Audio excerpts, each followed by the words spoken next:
Bonjour à toutes et à tous, aujourd'hui je vais aller à la rencontre de Mathieu qui va nous parler de son expérience client sur la voiture qu'il a depuis à peu près 1 an. Alors c'est une voiture spéciale car il n'y en a que 2 à La Réunion, c'est la Toyota Mirai. Je vous rappelle que ces voitures sont en phase expérimentale à La Réunion, ce sont des véhicules piles à combustible fonctionnant à l'hydrogène.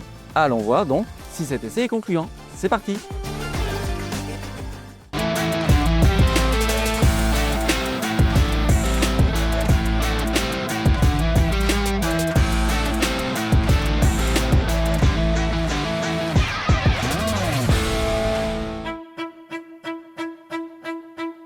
Bonjour Mathieu, comment vas-tu?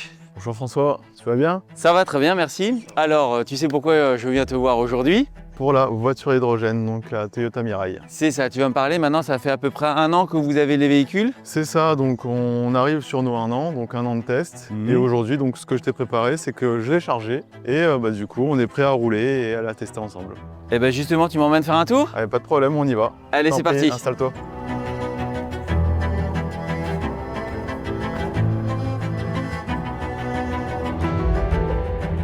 Mathieu, on est dans la Mirai justement. Est-ce que tu peux nous expliquer la genèse du projet pour avoir les Mirai à La Réunion? On avait donc ce principe, cette idée il y a 7 ans de ça, avec l'idée d'avoir de l'hydrogène à La Réunion, plus précisément de l'hydrogène vert. Et ce qui fait qu'aujourd'hui, donc après 7 ans, on a réussi avec l'ensemble des collaborateurs de la collectivité et des équipes techniques, installateurs et maîtres d'œuvre à mettre en place la première station hydrogène de l'île de La Réunion, à Saint-Suzanne, à Bel-Air. Et nous, notre particularité, c'est qu'on a une production, un stockage sur site et une distribution. Donc vous êtes autonome, vous Exactement. fabriquez et vous consommez. L'idée première de cette mobilité, parce qu'encore une fois, l'idée c'est vraiment d'y aller étape par étape, c'est justement d'avoir des bus donc, sur une base de fourgonnettes qui aujourd'hui desservent en fait les Hauts-de-l'Île et qui seraient susceptibles de se recharger à Saint-Suzanne, Bel-Air. C'est une des solutions, on va dire, on connaît la solution électrique. C'est ça. Et une autre solution pourrait être effectivement l'hydrogène. Il faut avoir plusieurs cordes à son arc pour pouvoir proposer un panel de solutions qui correspondent à l'usage que tu vas avoir du véhicule. Totalement.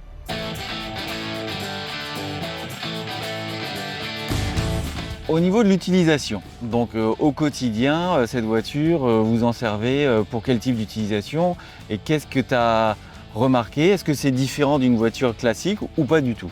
Alors l'utilisation à l'heure actuelle, donc, elle est principalement faite donc, déjà par moi, parce qu'en fait on est toujours sur une phase expérimentale. Déjà ce que j'en pense, on est sur un véhicule de base sur une plateforme de Lexus LS et LC. Exact. On voit vraiment que c'est un véhicule qui est fait pour avaler des kilomètres. Et du coup, je sens aussi que malgré les 1 tonne 9, elle se débrouille quand même bien. Alors en termes d'équipement, on a une qualité dans ce véhicule et un pas d'avance, que ce soit donc sonore, même climatisation, confort, isolation. Et dans tout ça, on a quand même en fait un véhicule économique. C'est le retour que moi j'ai eu en tout cas. Il a été très positif. Moi, ma réaction en tout cas sur ce véhicule-là, elle est la même, c'est-à-dire qu'on est vraiment face à un véhicule qui est très maniable. Donc même dans la direction, on n'a pas grand-chose à faire, donc on a vraiment une direction souple. Toi qui conduis des véhicules électriques, est-ce que la conduite te fait penser à un véhicule électrique ou pas du tout? Sur l'effet accélération et légèrement la conduite, on va dire en partie. On a vraiment une voiture qui est très coupleuse, donc effectivement ça s'apparente au véhicule électrique.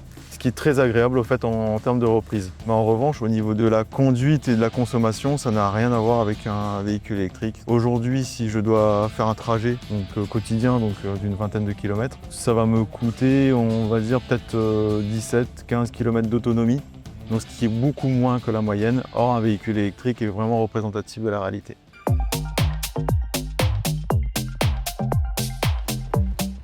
Eh bien Mathieu, merci beaucoup pour ce retour d'expérience sur la Toyota Mirai. Ouais. J'étais ravi de partager tes impressions. Je suis également content que la voiture puisse vous donner satisfaction. Et je te laisserai le mot de la fin sur la Mirai.